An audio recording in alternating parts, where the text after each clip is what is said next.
A paz do Senhor, queridos irmãos, estamos aqui neste domingo, 6 de novembro, para mais uma EBD. Essa que é a maior escola do mundo, que reúne cristãos em torno da palavra de Deus em vários lugares do planeta. Seja muito bem-vindo, fique à vontade para comentar no nosso chat. Aproveita e já curte esse vídeo, compartilha com alguém, seja você um promovedor do reino, fazendo essa mensagem chegar a mais pessoas, seja um veículo de bênção na vida de outras pessoas. Também não poderíamos deixar de esquecer de dar um bem-vindo aqui especial para os nossos visitantes. Você é muito precioso, você é muito preciosa. Ter vocês conosco aqui é uma enorme honra. Fique à vontade também para assistir e também se manifestar aí no chat que você é visitante e todos nós vamos dar aí o bem-vindo a você. Se tiver alguma dúvida, fique à vontade também para se manifestar no chat. Nós hoje vamos então orar a Deus para dar início à lição de número 6 da nossa revista que estamos estudando esse semestre e hoje nós inauguraremos a lição de número 6. Vamos orar? Senhor Jesus, nós nos colocamos diante da Tua presença nesta manhã maravilhosa. Pai, obrigada por cada irmão, por cada irmã, cada visitante que ouve essa palavra. Pai, não só agora, mas aqueles que a ouvirão depois, que ouvirão fora desta nação, em outros estados. Senhor, que o Senhor venha falar conosco nesta manhã profundamente. Senhor, que nesta manhã eu desapareça e que o Senhor, com a sua glória, Senhor, venha se manifestar aqui, falando através de mim. Senhor, que a minha boca seja um instrumento para anunciar aquilo que o Teu Espírito quer comunicar conosco nesta manhã, através da Tua palavra. Senhor, que todo espírito de distração, tudo que possa envolver nos lares para fazê-los distrair deste momento, Pai, nós repreendemos em nome de Jesus. Crie um ambiente propício a que esta palavra seja ouvida com atenção. Pai, assim eu te louvo e te bendigo em nome de Jesus. Muito bem, e agora nós vamos chamar um quadro que já é sucesso aqui na nossa EBD Online, que é Família Firmada na Palavra. E hoje nós temos aí uma família muito especial que vai estar falando o texto áureo, a verdade prática e a nossa leitura bíblica em classe, para que daqui a pouco nós demos início à nossa lição propriamente dita. Vamos chamar essa família linda? A paz do Senhor, irmãos. Eu sou o evangelista Isaías. Hoje estou aqui com a minha família, com a minha esposa, com a minha filha, com o meu filho. E nós faremos a leitura bíblica da lição de número 6. Rian. A paz do Senhor, eu vou ler o texto áureo, que se encontra em Salmos 18, 26.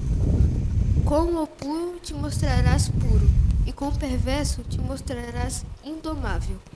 A paz do Senhor, irmãos, hoje eu vou ler a verdade prática. Os agentes do juízo divino revelam que a responsabilidade humana é pessoal. A leitura bíblica em classe está no livro de Ezequiel, capítulo 14, versículo 12 ao 21. Eu vou ler do versículo 12 ao versículo 16, que diz assim: Veio a mim a palavra do Senhor dizendo: Filho do homem, quando uma terra pecar contra mim, gravemente se rebelando, então estenderei a mão contra ela, e tornarei instável o sustento do pão, e enviarei contra ela fome, e arrancarei dela homens e animais. Ainda que estivesse no meio dela esses 3 homens, Noé, Daniel e Jó, eles, pela sua justiça, livrariam apenas a sua alma, diz o Senhor Jeová. Se eu fizer passar pela terra nocivas alimárias, e elas a assolarem, que fique assolada, e ninguém possa passar por ela por causa das feras, ainda que esses 3 homens estivessem no meio dela, vivo eu, diz o Senhor Jeová, que nem a filho, nem a filhas livrariam, só eles ficariam livres, e a terra seria assolada.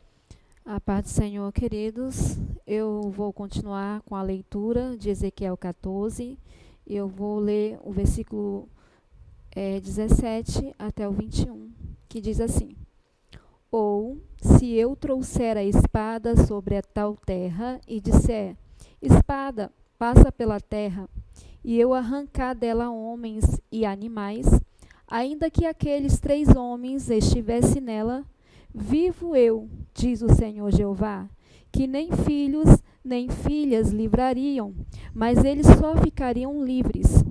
Ou se eu enviar a peste sobre a tal terra e derramar o meu furor sobre ela com sangue, para arrancar dela homens e animais, ainda que Noé, Daniel e Jó estivesse no meio dela, vivo eu, diz o Senhor Jeová, que nem filho nem filha eles livrariam, mas só livrariam a sua própria alma pela sua justiça. Porque assim diz o Senhor Jeová, quanto mais se eu enviar os meus 4 maus juízos, a espada e a fome e a nocivas alimárias e a peste contra Jerusalém, para arrancar dela homens e animais. Voltamos para a aula. Muito bem, gostaria de agradecer essa família linda que participou desse quadro, que já é sucesso, e você também que está aí, que gostaria de participar desse quadro, é só entrar em contato com a nossa querida irmã Amanda, que ela vai providenciar para você e sua família estrear nesse quadro abençoado, amém? E você deve estar perguntando, meu Deus, por que cargas d'água, como dizem aí? A irmã Renata apareceu com essa outra roupa agora nesse segundo momento da aula. Gente, vocês acham que essa roupa que eu estou vestida aqui simboliza algo para vocês? Está aqui, posicionada com essa roupa, considerando o tema que nós teremos hoje para a nossa lição. Escreve no chat aí, você sugere que eu estou representando quem com essa roupa? Vou dar algumas dicas enquanto você escreve aí no chat. Representa um dos poderes da República do Brasil. Representa um dos poderes que coexiste aí no sistema democrático. Gente, essa representação tem a ver com um poder que subsiste ao lado do legislativo e do executivo. Que poder será esse, hein? Capaz de interferir na vida das pessoas, decidindo causas, né? Decidindo demandas que são-lhe colocadas em juízo. Quem será então, hein? Muito bem, tenho visto muitos irmãos atentos aí, parabéns, isso mesmo, significa a roupa de um juiz, de um magistrado. Gente, quem aí me conta também já esteve presente diante de um juiz? Eu confesso que ao botar essa roupa me deu até saudade do tempo que militava nessa área jurídica, mas já faz alguns anos que o Senhor me tirou dessa área, mas hoje ao colocar essa toga, confesso que senti saudade. Mas me conta aí, você já esteve de frente a frente num tribunal, em um fórum, numa sala de audiência com um juiz, em que ele está alocado, não é, naquela plataforma mais alta, de regra temos ali os advogados, dependendo da audiência, temos ali a figura do promotor de justiça. Quem aí me conta, já esteve diante de um juiz de verdade, como diz, a olho nu? Fala a verdade. Meu Deus do céu, olha, a maioria dos clientes, quando estavam diante de um juiz, sentiam um temor, frio na barriga, que às vezes a gente estava no corredor do fórum para entrar em audiência e o cliente sentia mal da barriga, tinha que esperar, às vezes até atrasava, porque o nervosismo de ter que comparecer diante do juiz. É uma verdade que a figura do juiz, do magistrado, não é de um desembargador, naturalmente ela impõe um certo temor, um certo respeito. Você sabe que quando você está ali, você está diante de uma autoridade que poderá, naquele caso concreto, definir a sua vida ou de outrem que esteja analisando o caso. E, naturalmente, essa roupa que você está vendo aqui, olha, ela é uma toga. A toga vem da palavra talar. O que é talar? Talar no latim significa calcanhar, significa uma veste comprida, longa, que vai até o calcanhar. A toga começou a ser usada por juízes lá na Roma antiga, antes de Cristo, e a tradição começou a ser usada e desde então se tornou a roupa oficial dos magistrados, dos juízes. E é interessante que ela tem toda uma simbologia, porque o juiz pode ser uma pessoa comum que está na padaria, está vivendo a sua vida, vai na academia, tem uma vida comum dia a dia, tem sua família, sua casa, mas quando ele chega no tribunal ou numa sala de audiência e coloca essa roupa, o juiz agora, essa roupa simboliza poder, autoridade, investidura do próprio Estado para que ele possa atuar decidindo casos concretos, aplicando a lei em casos concretos. Então, veja, é por isso que se dá um temor, né? Toda vez que se chega diante do juiz, há um temor natural, até a roupa impõe respeito, não é verdade? Juiz, quando chega, um desembargador entra, todos se levantam, não para o indivíduo que está passando, mas pelo que ele representa quando carrega essa toga, que é o Estado dizendo: você está autorizado a me representar, julgando cada cidadão diante de casos concretos. Olha que interessante. E o temor diante de um juiz aumenta ainda mais quando as pessoas que estão ali se tratam dos réus. Tem uma figura que ainda é mais amedrontada pelo juiz, é quando você chega na justiça acionado por outra pessoa, sendo acusado, sendo chamado para responder por alguma coisa, ou porque causou prejuízo a outrem. Gente, dá um frio na barriga ainda maior. Quando a pessoa ela mesma aciona a justiça, ela chega um pouco mais calma, mas quando ela está sendo acusada, é réu de juízo, gente, aí a situação fica mais complicada e há uma tensão ainda maior. E o que isso tudo, Renata, tem a ver com a lição número 6 que nós falaremos hoje? A nossa lição número 6, como nós vimos aí, tanto no texto áureo, como na verdade prática e na leitura bíblica em classe, ela se trata da justiça de Deus. Isso significa que talvez você nunca se apercebeu, mas Deus de fato é um juiz. Deus, a Bíblia diz que ele é legislador, ele é rei, mas também é juiz. E eu vou colocar aqui para vocês algumas referências aí na palavra de Deus que afirmam que Deus é um juiz. Lá em Isaías 33, 22, na parte A, diz: porque o Senhor é o nosso juiz. Lá em Salmo 76, verso 9, na parte B, diz que a terra estremeceu e se aquietou quando ele se levantou para julgar. Também diz assim: há um só legislador e um juiz que pode salvar e destruir. Ora, isso significa então que a Bíblia afirma que Deus é um juiz. E como juiz, ele pode tanto salvar como ele pode condenar.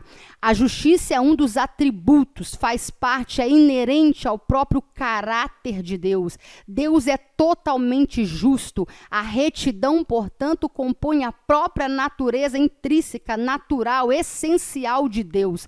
Deus jamais será injusto. Ele sempre agirá em conformidade com o seu caráter, que é totalmente reto. Deus, ao contrário dos juízes humanos, que você pode chegar diante dele e ele ter algumas limitações humanas, Deus jamais terá qualquer limitação ao exercer o seu papel de juiz. Vimos que Deus também é legislador. Ora, se ele está dizendo que ele vai julgar, por meio de que ele vai julgar? E a Bíblia diz que Deus é legislador. Quando Deus criou a sua lei, colocando aí, formatando a sua palavra, ele tornou essa lei, deu a força da palavra de ser a própria lei que rege o seu reino. Por isso, quando você infringe, e aí João vai dizer, não é? Lá em João 3:4, na primeira carta de João, que o pecado é a transgressão da lei. Toda vez que você transgride um mandamento, você naturalmente atrai o juízo da palavra de Deus para a sua vida. Por quê? Porque quando essa lei é quebrada, o juízo de Deus, Deus exercendo a sua justiça, e Deus não se inclina nem para a direita nem para a esquerda. Deus não favorece filhos, não tem filhos prediletos. Deus julga mediante a sua palavra, mediante a sua lei. Os próprios mandamentos são reflexos da perfeição do caráter de Deus. Nós não temos condição de sermos totalmente justos, temos uma natureza caída, mas Deus não. Quando está exercendo justiça, ele está sendo perfeitamente reto, atuando em conformidade e em decorrência lógica da sua própria santidade, que também se reflete na sua lei. E é muito interessante que Deus não é um juiz como os demais, que está limitado, um juiz humano, a simplesmente aos fatos que você traz. Quando você vai até um juiz, o juiz vai ler a petição inicial, vai analisar as provas do caso concreto, mas de regra, né? Claro, o juiz não participou dos fatos, o juiz não viu quando as coisas aconteceram, o juiz não saberá se de fato você não foi julgado anteriormente, se você já é um incidente nisso aí, reincidente, aliás, em muitas vezes, em muitos casos parecidos, porque pode ser que você se ocultou da justiça humana, mas Deus não. Quando você se depara diante de Deus, para Deus julgar a sua desobediência à palavra, quando você infringe a norma de Deus, Deus sabe exatamente o que houve. Deus nunca absolverá ninguém em uma sentença cujo conteúdo foi insuficiência de provas.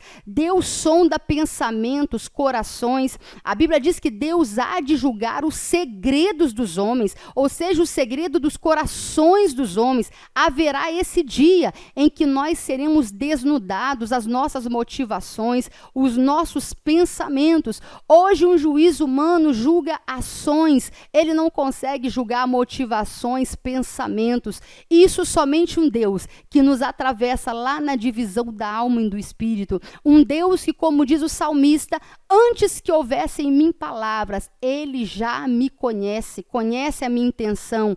Esse Deus é um perfeito juiz. E deixa eu dizer para vocês, Deus é um juiz que quando ele se assenta a julgar, ele de fato saberá fazer justiça. É uma verdade que Deus tem um atributo também que muito favorece o seu povo, né? Deus é amor. E como reflexo do seu amor, Deus é misericordioso. E muitas vezes na história do povo, e a própria Bíblia, ela assegura isso, são os recursos de Deus. A Bíblia diz que a misericórdia de Deus precede o juízo. Assim como na justiça humana, nós temos possibilidade de entrar com recursos para demover o conteúdo de uma sentença condenatória, assim também o Senhor permite que nós venhamos ser alertados através do que o pastor Jairo falou na lição de número 1 e que vem sendo falado durante essas lições, que são os atalaias de Deus, são os profetas de Deus. Deus envia seus homens de Deus, os seus profetas, lideranças hoje na igreja, os pastores, para quê? Para alertar o seu povo do perigo dos caminhos que eles estão levando, dizendo, olha, se você continuar, a sentença que está sobre você é essa, mas ainda resta um tempo de arrependimento. Se você se arrepender, esse recurso misericórdia afasta o juízo quando há arrependimento. Mas se nós insistimos no caminho do erro, insistimos no pecado, em continuar transgredindo a lei de Deus, brincando com a graça, tornando vã a própria misericórdia de Deus, o juízo de Deus entra em ação. Então, olha o perigo. E a lição de hoje, ela vai falar muito sobre isso. Como que Deus, quando ele chegou a um ponto que Deus decidiu, de fato, na história do povo de Judá, julgar Jerusalém. E é muito interessante que vocês leram aí, e aqui vai falar muito sobre isso, quando o povo chegou num ponto, um nível de vivência no pecado, que Deus já havia mandado profetas amanhecendo, madrugando, anoitecendo, a fim de despertar o seu povo, mas ainda assim, esse povo não se arrependeu. Lá em Crônicas 36, no verso 16, vai dizer que eles zombavam dos profetas, eles tornaram vã a palavra que foi anunciada, eles não respeitaram os atalaias, antes zombaram dos profetas e da própria orientação que eles estavam dando. Eles desconsideraram todos os avisos de Deus. Ou seja, aí o texto termina dizendo que não houve mais remédio. Quando o povo de Deus começa a lançar para trás de si todos os avisos de Deus, chamando e conclamando ao arrependimento de seus pecados, o juízo de Deus entra em ação. E a lição de hoje, ela trata muito da justiça retributiva. O que é a justiça retributiva? É quando você infringe a lei e então aquilo que está disposto na lei, ou seja, a consequência do descumprimento da norma, entra em ação. Ora, toda norma para ser cumprida, pensa-se, é lógico que seja assim, que ela tem uma sanção, algo que diga que o seu descumprimento levará a uma consequência negativa. Senão, ninguém respeitaria a lei. Então, hoje nós temos várias sanções, desde ordem econômica, mas também temos punições que restringem a própria liberdade. Em alguns países, a própria vida é tirada dependendo da sentença que condena a pessoa, dependendo do crime. Alguns ordenamentos permitem, por exemplo, a pena de morte, outras a prisão perpétua, o nosso não permite, mas muitos permitem. Então veja, a lei para ela funcionar não é diferente com a lei de Deus. Deus colocou, lá em Deuteronômio você vê muito claro isso. Deus disse, se o meu povo fizer isso, me obedecer, respeitar os meus estatutos, cumprir meus juízos, andar nos meus caminhos e não se desviar nem para a direita nem para a esquerda, se o meu povo não seguir pelo caminho da idolatria, Deus vai dizendo, então a bênção lhes seguirá, então tudo que eles fizerem será abençoado no campo, no campo, na cidade, aonde eles estiverem, as minhas bênçãos lhes seguirão. Mas se o meu povo escolher o caminho mau, se afastar de mim, levando-se uma vida de idolatria, uma vida de pecado, se entregando à imoralidade, à perversidade, aos seus próprios corações, então eu os visitarei com açoites, com juízo, os lançarei de sua própria terra. Ou seja, Deus sempre deixou claro a consequência pelo descumprimento da sua lei, que é a palavra de Deus. Veja, antes que a própria lei fosse formatada, essa é a regra de Deus. Lá no Éden, Deus já disse para Eva, e Adão, ora, se vocês comerem dessa árvore do conhecimento do bem e do mal, essa aqui vocês certamente morrerão. Não é talvez. Deus disse, olha, pode comer de tudo, está autorizado, mas em especial essa árvore aqui está debaixo de uma norma proibitiva, que diz que se você comer, a sanção, a punição, a consequência será a morte. Sabe o que aconteceu? Eles, por muito tempo acreditaram nisso e respeitaram, até que chegou um dia que a serpente disse, não, Eva, não é bem assim, Gênesis 3 você conhece, não é bem assim, se você comer, você não vai morrer. E começou a fragilizar, sedimentar, colocar em dúvida, em xeque, a própria norma de Deus que ali existia. Veja, o ser humano é da natureza humana transgredir as regras. Desde quando havia uma primeira e única regra, o ser humano foi capaz de quebrar. Ora que nós ali, Adão e Eva, tinham uma essência pura, mas debaixo da influência da serpente, foi levada ali pela concupiscência, a comer do fruto proibido, que Deus tinha falado claramente. E as consequências que Deus disse, de fato aconteceram. Então, o que eu quero te dizer nesta manhã? A lição de hoje, que todo esse trimestre vai tratar aí com base em Ezequiel, ele vai ser alguém que vai ser levantado como profeta no cativeiro babilônico, enquanto Daniel vai ser levado na primeira leva de cativos para a Babilônia, sendo levado para a corte do rei Nabucodonosor. Ezequiel vai ser levado na segunda leva, onde mais ou menos 10.000 judeus serão levados de Jerusalém para a Babilônia. Quando ele chega lá, ele vai ser levantado ali o seu ministério junto aos cativos de Judá que viviam ali nas proximidades do rio Quebar. E é interessante que você vai ver que os anciões, se você for ler depois o capítulo 14 todo, os anciãos vão vir até ele, os anciãos de Judá, que foram levados cativos também para Jerusalém, vão vir até Ezequiel para lhe perguntar o que é, como eles não tinham resposta de Deus, porque estavam vivendo o juízo de Deus, eles vêm até Ezequiel de forma desleal, de forma com um coração impuro, perguntar a Ezequiel o que haveria de suceder com Jerusalém, qual seria o futuro de Jerusalém, porque naquela época muitos falsos profetas se levantaram para dizer que o juízo de Deus não ia acontecer.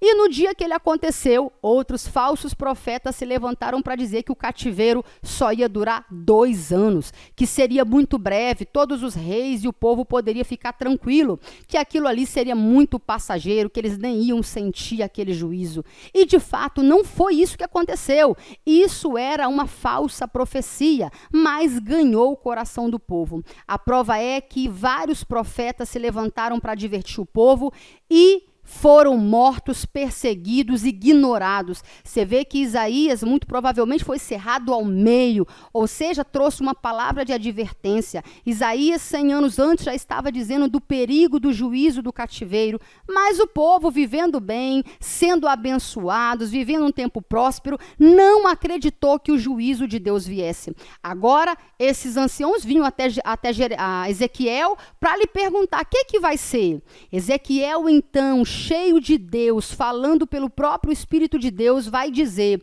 ora, nenhum... É o que ele responde no verso 13 aí, olha.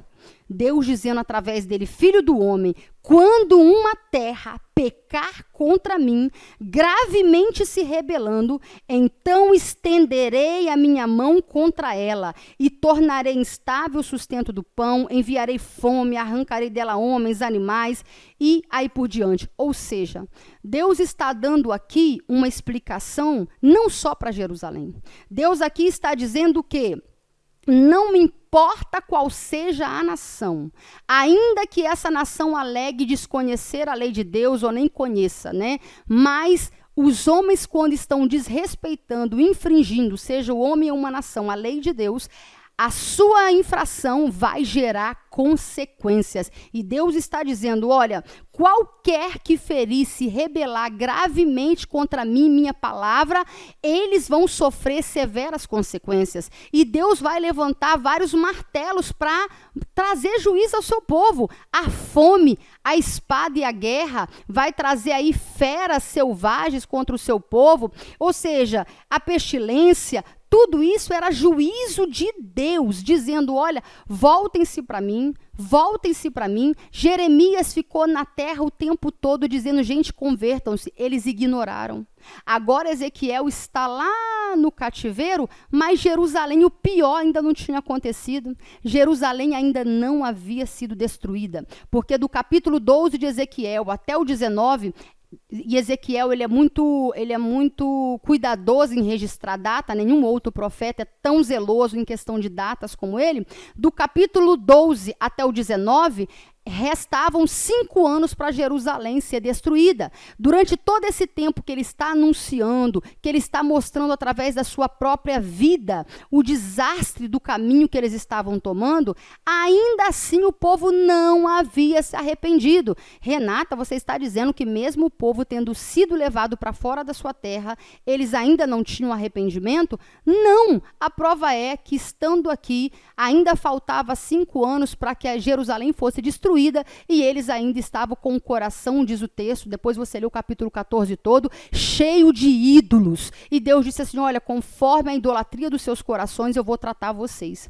Então, Ezequiel está desesperado, porque aqui o termo original, para quando ele fala gravemente se rebelar, significa que traiçoeiramente no original cometer transgressão. Deus estava dizendo: o meu povo traiçoeiramente tem transgredido a minha lei. Por que isso? Porque o povo nunca abriu mão do culto. O povo nunca abriu mão dos rituais de estar no templo, de observar as festas. Todavia o coração desse povo, como diz o profeta Isaías, estava longe de Deus. Com a boca eles bendiziam, estavam nos cultos, glorificavam, falavam ali em línguas estranhas, está tudo bem, vamos dizer assim, mas por trás, traiçoeiramente, eles feriam frontalmente e gravemente a palavra de Deus. E deixa eu te perguntar, muitas vezes você não está vendo Deus assim, olha, se assentado olhando para você. Às vezes você está infringindo a lei de Deus há muito tempo. Mas como diz o livro de Eclesiastes, né, o capítulo 8, verso 11, porque o juízo muitas vezes não acontece de forma imediata, os homens preferiram viver nos seus caminhos maus. Então veja, aconteceu a mesma coisa com o povo. Anos e anos sendo anunciado, mas eles achavam que estava tudo bem, até que o juízo de Deus chegou. Talvez você venha infringindo a lei de Deus há tanto tempo e acha que nada vai acontecer. Não, minha mãe ora por mim, minha irmã ora por mim, meu amigo ora por mim, meu pastor ora por mim. Não, eu estou coberto, vai chegar um dia que eu vou me arrepender, mas deixa eu curtir esse pecado mais um pouco. E muitas vezes você, diante disso, não se dá conta de que existe algo sério acontecendo, que é o quê? Deus está enchendo a medida do seu cálice. Muitas pessoas que estão em nosso meio, a paciência de Deus já está chegando no limite. Por que você está dizendo isso, irmã Renata? Porque a coisa mais triste que pode ser dita e anunciada é o que nós estamos vendo na lição de hoje. Chegou um dia que Judá pecou tanto, Deus mandou toda a forma de juízo, a peste, guerras, tudo, e eles não se atentaram para o arrependimento. Chegou um dia que Deus disse, acabou, eu não ouço orações intercessórias mais. Deixa eu dizer para você, muitas pessoas estão nessa situação. Veja, Israel, aqui Judá, chegou no momento que todas as advertências foram ignoradas. Eles escolheram viver de modo ímpio. E Deus nunca vai aceitar isso, porque a Bíblia diz que o juízo de Deus começa pela sua própria casa. Deus começa acertando a própria igreja. Então veja, o povo escolheu agir fora dos caminhos do Senhor, mas Deus disse assim, olha, esse povo chegou a um ponto que eles têm infringido tanto a minha lei de forma tão dura e obstinada, que agora eu não aceito ninguém mais na brecha. Quantas pessoas confiadas na intercessão de outros e não querem mudar de vida porque acham que terão tempo para mudar de rota, vamos dizer assim. Quantas mulheres que vivem do lado de maridos piedosos ou maridos que vivem do lado de mulheres piedosas, filhos que vivem debaixo do teto da companhia da instrução de pais piedosos ou vice-versa e que não se arrependem através do testemunho dessas pessoas para mudar de vida.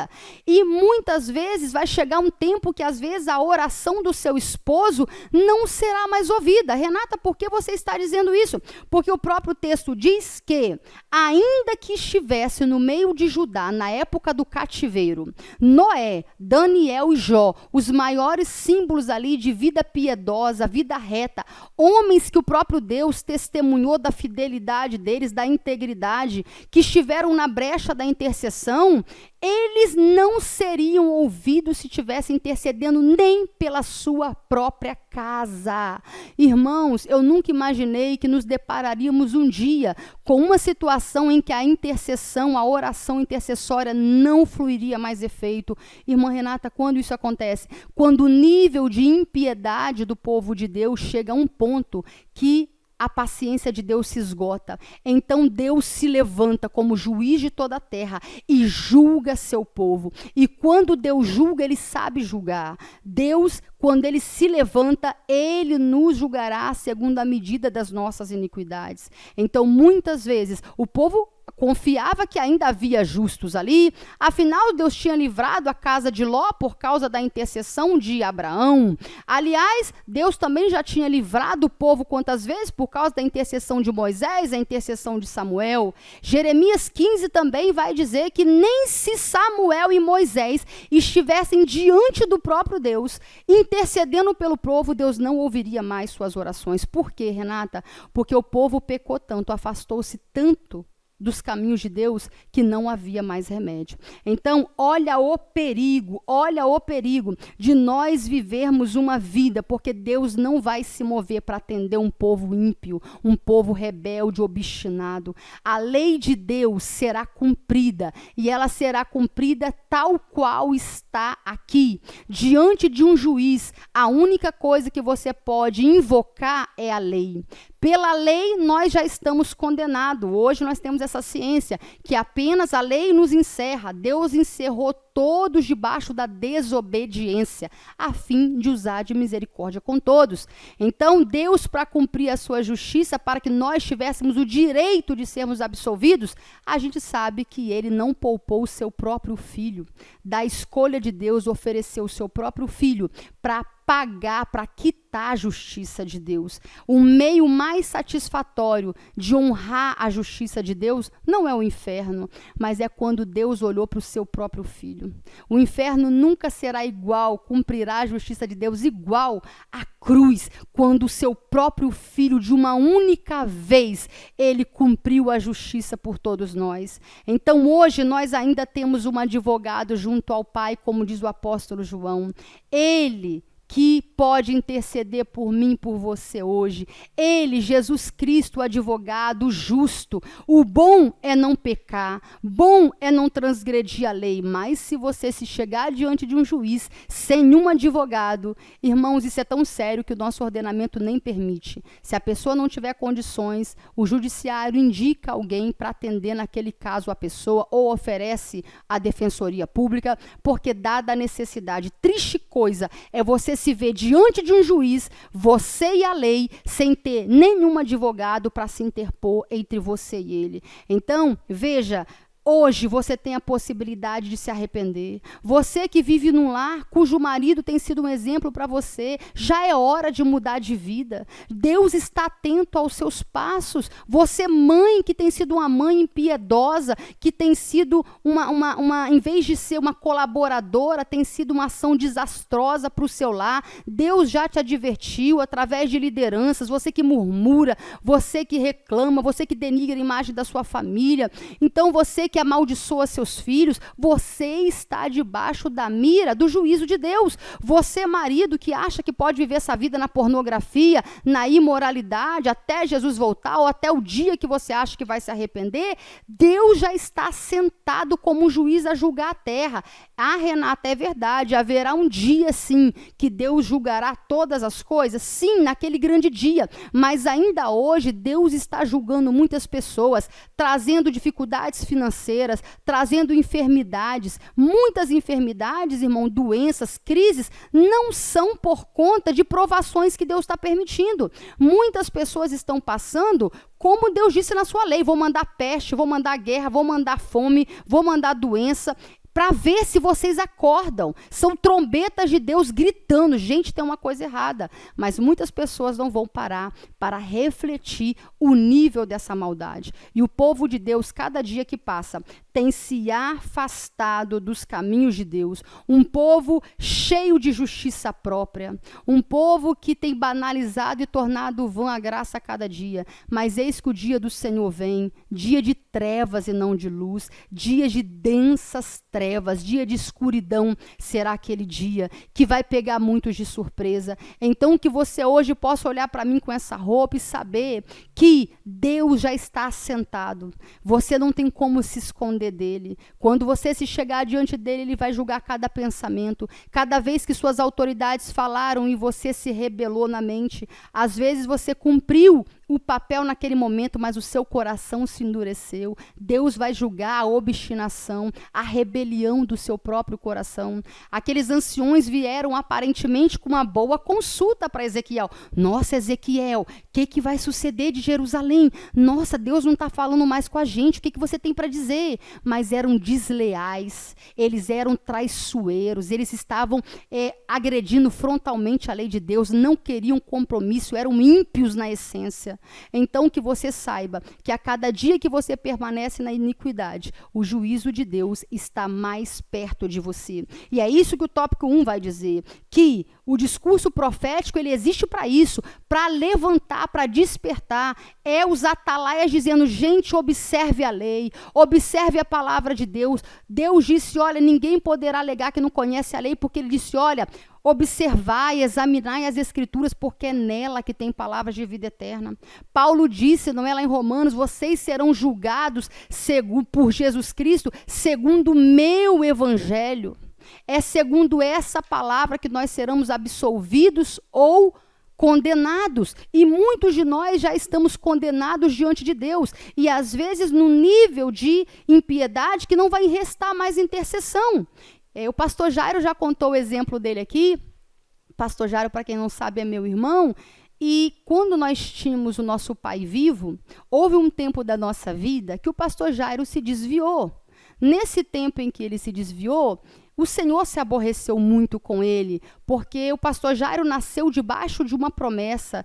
Deus disse para o meu pai que seria um homem. Deus disse para o meu pai que ele teria uma marca no peito, de que ele teria um ministério prodigioso, que o Senhor faria através dele, que o Senhor lhe daria capacidade. Mas quando chegou na juventude, depois de exercer o ministério, de estar na frente dos jovens, ele se rebelou e se afastou dos caminhos do Senhor. E como ele mesmo já falou no púlpito, pagou um preço caro por isso, mas Deus não se agradou dos seus caminhos. O que aconteceu? Um dia Deus falou para o meu pai, olha, eu vou levar seu filho, eu vou matar ele porque eu não aceito mais ver ele vivendo nesses caminhos, sabendo o chamado que eu tenho na vida dele.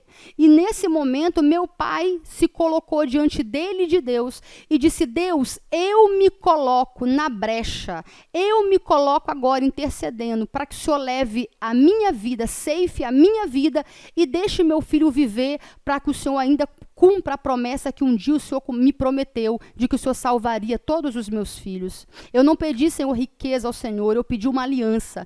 E o meu pai fez um pacto com Deus, que Deus não precisaria lhe dar riqueza, não precisaria lhe dar estudo, nada, mas que Deus lhe desse e assegurasse, fizesse com ele uma aliança de que salvaria seus filhos. Então veja, neste momento, não foi por causa da justiça do pastor Jairo, mas o Senhor, atendendo o intercessor, permitiu. Meu pai morreu vendo todos nós praticamente desviados. E quando ele morreu crendo na promessa. Então veja, ele abraçou uma promessa de longe, mas o Senhor aceitou a face dele. Em 15 dias que o Senhor falou com ele, ele adoeceu, em 15 dias ele faleceu. E hoje o pastor Jairo está aqui. Veja, houve um tempo em que a intercessão, e ainda está disponível, ela ainda é aceita, mas está chegando o tempo em que a igreja está vivendo de forma tão impiedosa que pode ser que as intercessões que salvaram a minha e a sua vida não vão ser mais ouvidas. Deus disse, não, nem se Moisés, que livrou Israel, estivesse aqui hoje, que livrou o povo no deserto, quando Deus queria destruir, eu não vou aceitar face mais, eu não aceito agora mais intercessão, eu de todo estou determinado a fazer juízo, o mal já está de todo determinado. Então, meu irmão, que você possa saber que às vezes, sem que você saiba, Deus está batendo o martelo para a sua causa, para a sua impiedade. Talvez você hoje acha que está escondido aos olhos dos homens, dos seus pastores, das suas lideranças, dos seus pais, da sua esposa. Mas o Senhor, juiz de toda a terra, já se levantou. E quando ele se levanta para julgar, a terra estremeceu. Então que você possa ter temor nessa manhã, de saber que está chegando um tempo em que a oração só vai servir para salvar a própria pessoa justa. O justo só vai salvar a si. Chegará um tempo que a nossa justiça não salvará mais sequer a nossa casa. Vai chegar um dia que não salvará nossos maridos. Então que todos nós possamos fazer uma reflexão necessária nesta manhã, de que Deus é justo, de que está chegando um tempo de, assim como ele condenou Jerusalém, a sua cidade escolhida para que o seu próprio nome, seu templo, presença habitasse ali. Deus escolheu Jerusalém, Deus amou Jerusalém, mas no dia que o seu povo foi chegando num nível de maldade, que não houve mais remédio, o Senhor entregou seu povo. Deus permitiu a destruição do templo. Os utensílios do templo foram levados e profanados para um templo pagão em Babilônia. Ou seja, Deus não está interessado numa estrutura maravilhosa como Deus nos tem dado, se o nosso coração não for reto diante de Deus. Deus é Deus justo, importa que nós também busquemos em Deus refletir a sua retidão em conformidade com a sua palavra, porque naquele grande dia, é por isso que o diabo tem lutado para fazer essas palavras se tornarem relativas, porque quando no judiciário você começar a dizer que todas as leis são relativas, não haverá o que chamamos de segurança jurídica. Deus do início ao fim não muda a sua palavra. A palavra de Deus não pode ser alegada nenhuma inconsistência com essa palavra, nunca poderá ser alegada, como dizemos aqui do STF, inconstitucionalidades, irregularidades de qualquer ordem nessa palavra. Ela é perfeita. É por isso que Jesus veio sendo o Verbo encarnado, porque ela reflete o próprio caráter e essência do nosso Deus. Um dia nós seremos julgados, mas muitos de nós começaremos a experimentar duros juízos ainda aqui. Então não brinquemos, não erreis, diz a palavra. Deus não se deixa escarnecer. Deus não se deixa escarnecer. Ele tem levantado atalaias, Deus tem gritado em cima dos muros para que nós voltemos à simplicidade.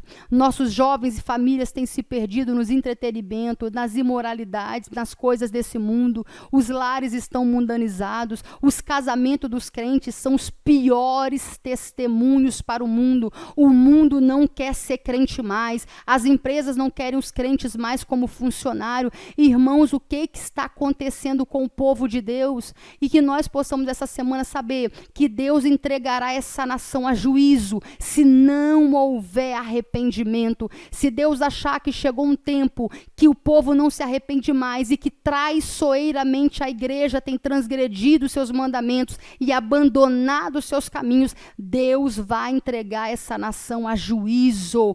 Um tempo em que os intercessores não serão mais ouvidos para Deus livrar a nossa nação do mal. Que Deus se apiede de nossa nação, de nossas casas. Vamos nos arrepender hoje, enquanto ainda é tempo.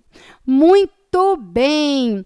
E agora eu gostaria de dizer para vocês que nós teremos um segundo momento desta aula, onde teremos uma participação muito especial. Gente, um quadro de perguntas e respostas que nós teremos.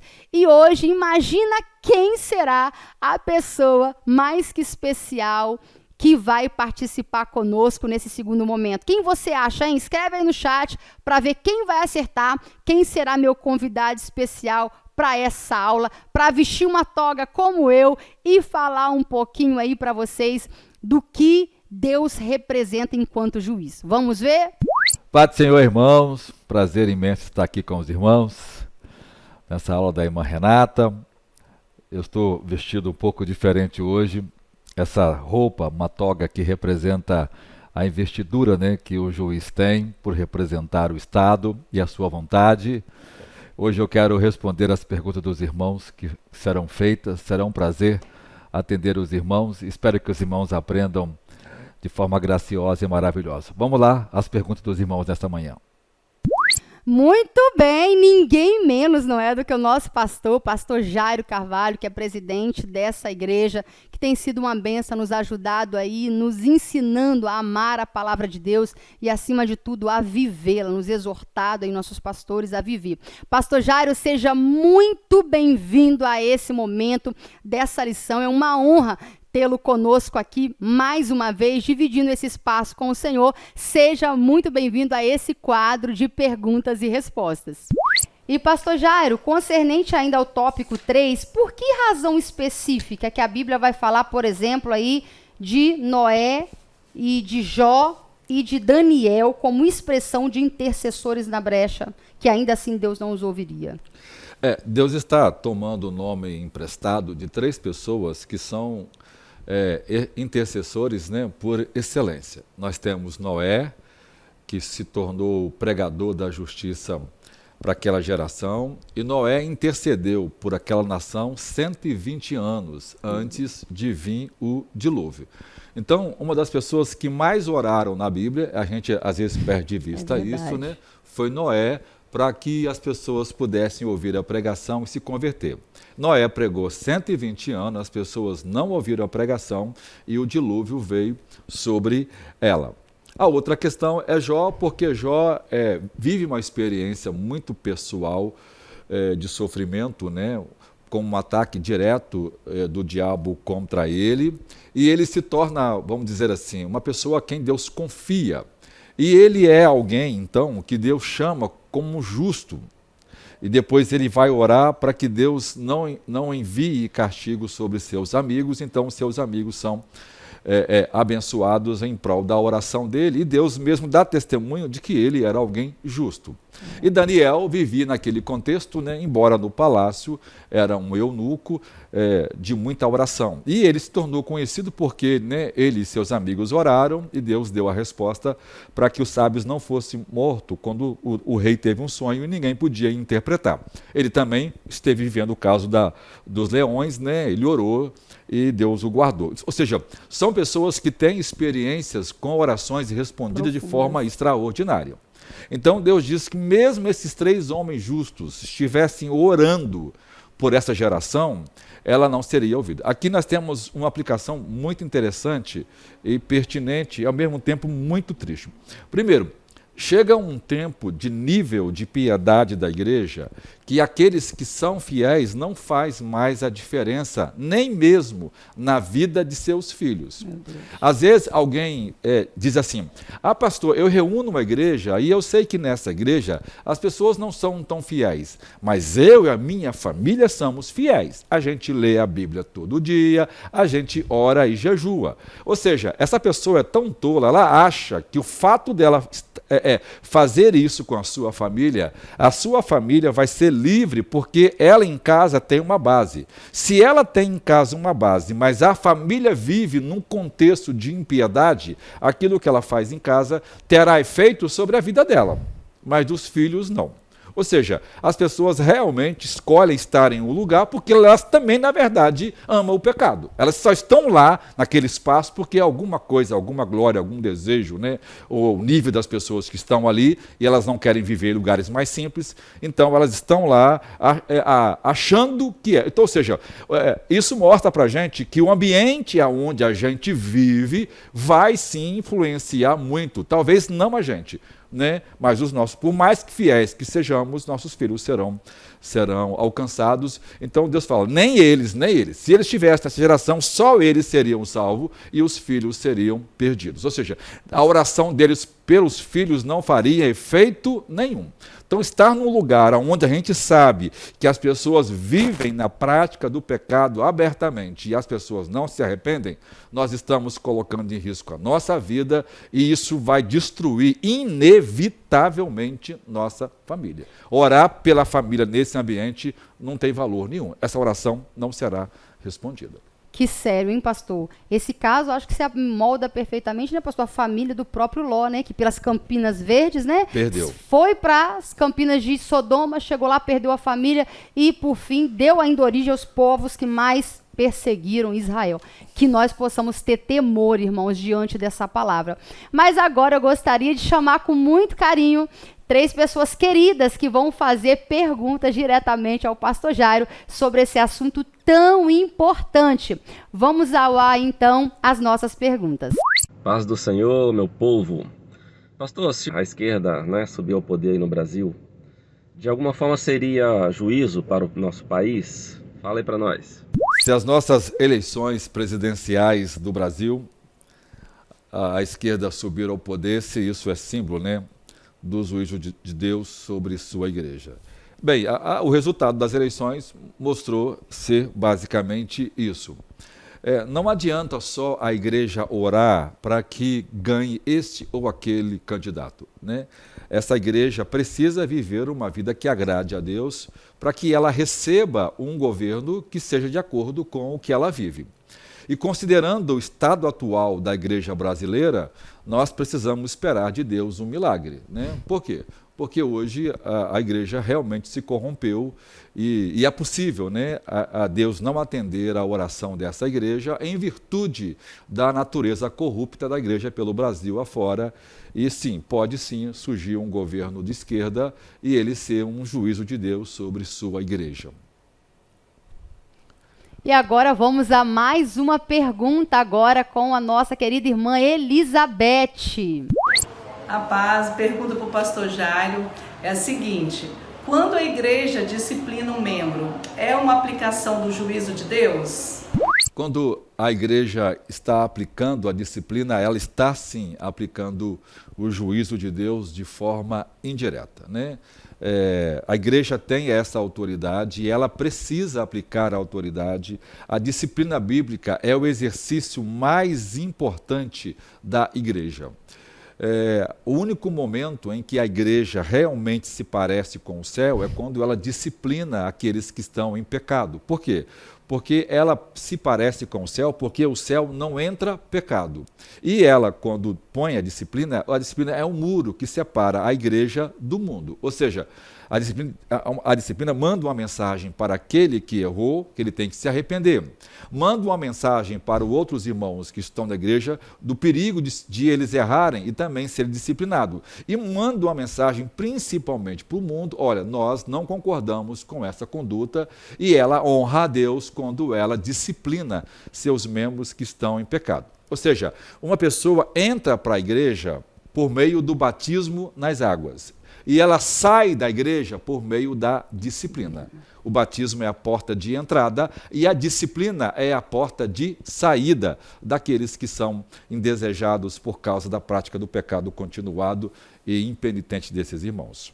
E que Deus nos ajude, né? Infelizmente, muitos pastores desavisados que têm recebido pessoas debaixo de disciplina, não é, pastor?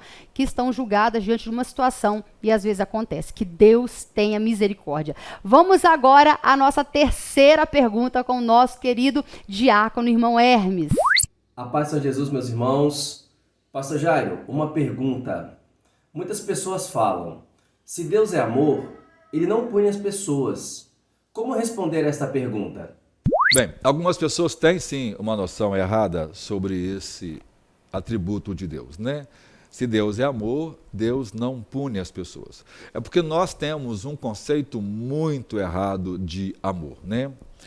A disciplina é o difícil, né, entendimento do amor de Deus por nós humanos, porque nosso conceito de amor foi mudado pelos filmes, pelos romances, né, modernos. O amor não é um sentimento de frouxidão. Paulo diz que o amor não folga com a justiça, não folga com a mentira, né? O amor não suspeita mal, ou seja, o amor não tolera, o amor ele anda, ele é irmão gêmeo da verdade.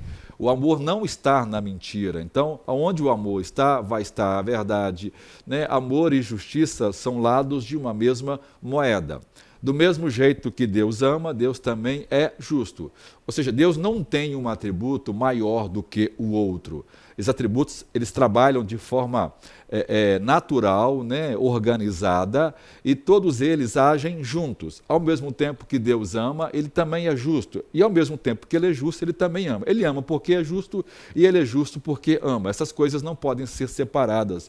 Então, logo, quando Deus é a justiça, ele vai punir aqueles que estão. Um pai precisa punir seu filho, primeiro porque o filho quebrou o mandamento, quebrou um princípio que não pode ser quebrado. Então, a disciplina para ele, o castigo, prova que ele não deve fazer mais aquilo. E a disciplina é a evidência de que o pai ama. Se o pai ama, o pai disciplina. Se o pai não ama, ele não vai disciplinar. Ou seja, quando um pai deixa de disciplinar um filho porque ele está dizendo que isso é amor, ou seja, esse sentimento é um sentimento de idolatria. Ok?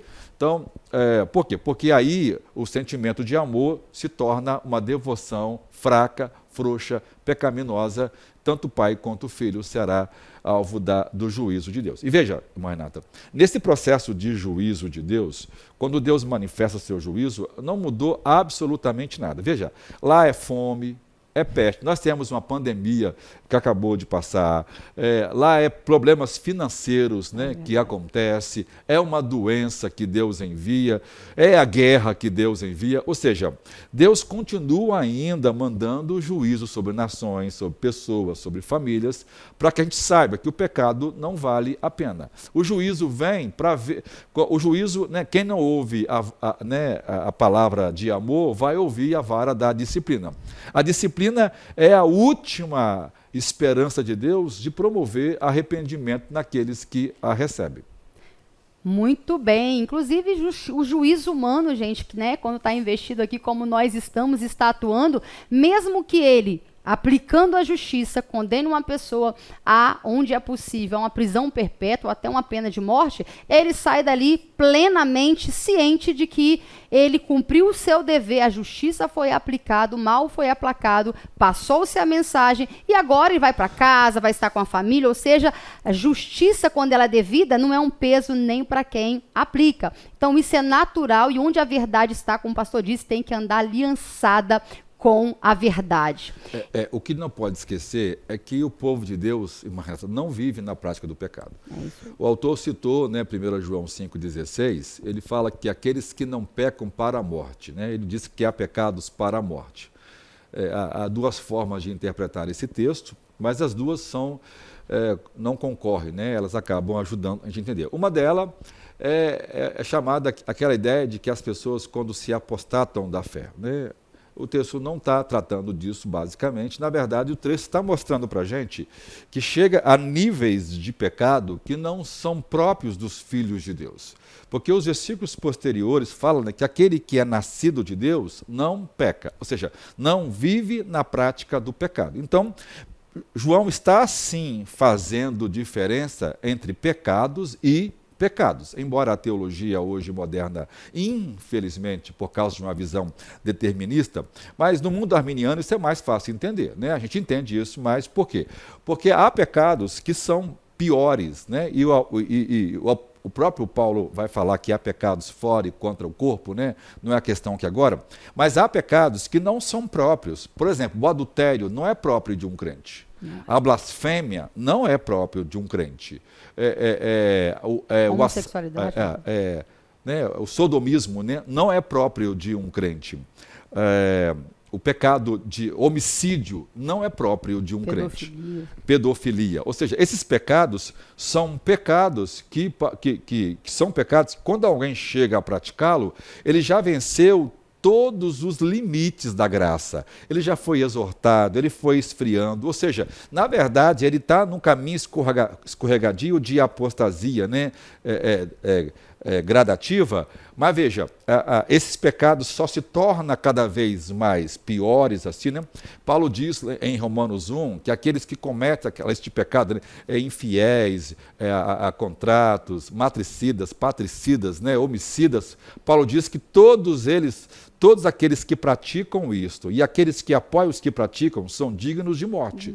Ou seja, esses pecados são pecados que as pessoas, quando praticam, receberão uma medida de juízo de Deus sobre sua vida. Porque quando eles são praticados, as pessoas já resistiram toda a contrição, já se fecharam para a voz de Deus e a prática dele continuada demonstra que essa pessoa não será mais convencida ao arrependimento. Que nós possamos dar mais ouvido à palavra de Deus, que diz que se hoje você ouvir a voz do Espírito Santo, hoje, que nós possamos nos mover em direção ao arrependimento hoje. Hoje há um advogado que pode perdoar. Hoje a porta da graça está inteiramente aberta. Hoje é o tempo de arrependimento. Enquanto você vai refletindo aí, eu gostaria agora de te convidar a um momento muito especial que faz parte do momento de culto, de adoração da nossa aula, que é a oferta. Nós estamos aqui, além dessa aula maravilhosa que está chegando para você, nós estamos num templo em que nós estamos buscando diante de Deus esse lugar físico para nós. É um lugar que abençoa vidas, pastor? Crianças, adolescentes, toda a igreja, a comunidade tem sido abençoada com esse espaço. Então você, além de ofertar hoje, você que já está conosco, que é aluna da EBD, eu gostaria de convidar você, que é um visitante, a fazer parte da nossa campanha dos 1000 valentes, onde nós estamos levantando votos, 60 parcelas daquilo que Deus colocar no seu coração para você construir uma história, um legado com isso que nós estamos buscando, essa conquista que o Senhor nos dará. E será uma honra você contar para os seus filhos e gerações que você, pastor, teve memória, teve parte. Chame outros, convide outros para que eles também façam parte desse momento. Enquanto vai cantar a música, que você possa ofertar com gratidão ao Senhor. Espírito, enche a minha vida. Espírito, enche a minha vida. Enche-me com teu poder, pois em ti eu quero ser. Espírito,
E chegamos ao fim da nossa aula. Meu Deus, eu vou dizer, pastor Jairo, que peso, hein?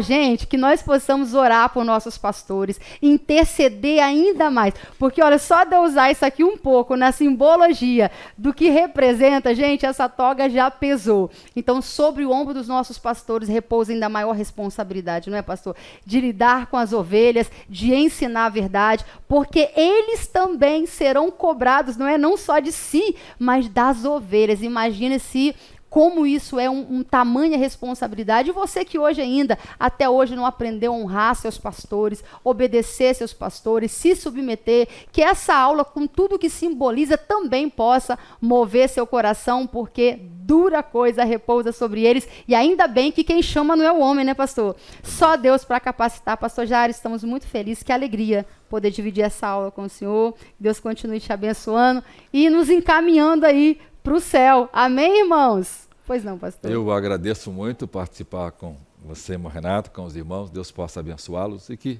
nós possamos confiar em Jesus Cristo e receber o perdão de Deus todos os dias. Glória a Deus. Quem tem Cristo já está quite com a justiça de Deus, agora é caminhar humilde, quebrantado, em arrependimento, que em breve ele virá buscar a sua igreja. Amém, pastor? Amém. Então fica com essa esperança, um excelente domingo para vocês. E vamos agora orar para dar encerramento, então, a mais uma EBD, esse tempo precioso que o Senhor nos concedeu aqui. Pastor Jairo, gostaria que o senhor orasse para encerrar essa EBD.